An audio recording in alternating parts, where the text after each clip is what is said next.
В этом году государственной страховой медицинской компании «Сахамедстрах» исполнилось 20 лет, а флагман страхового рынка компании «Стерх» отмечает 10-летний юбилей. О перспективах и главных задачах руководителей двух компаний сегодня рассказали на пресс-конференции. Продолжит тему Александра Охлопкова.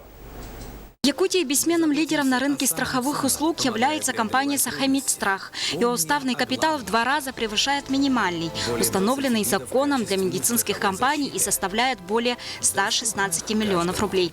По сравнению с 2013 годом количество обращений граждан возросло почти в 1,5 раза. По закону, федеральный закон, какие именно медицинские услуги входят, все 100% входит. Но я хочу сказать, что именно 2013-2014 скорая медицинская помощь вошла, и с этого года уже высокотехнологические медицинские услуги вошли в обязательное медицинское страхование.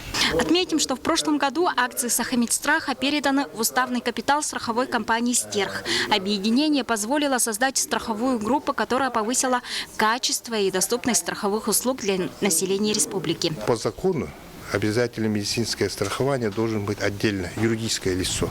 Обязательным медицинским страхованием, добровольным страхованием занимается Сахамедстрах, а другими остальными видами Стерх занимается.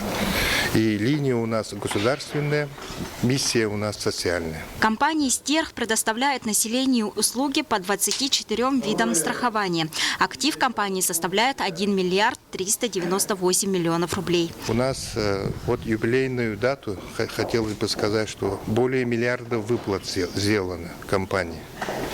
Это хороший показатель. На сегодня главная задача двух компаний – выйти на Дальний Восток. В 4 городах Хабаровского края уже работают агентства. А сегодня, в день страховщика, 2 крыла регионального страхования «Сахамедстрах» и «Стерх» открыли свои филиалы в Магадане и Южно-Сахалинске.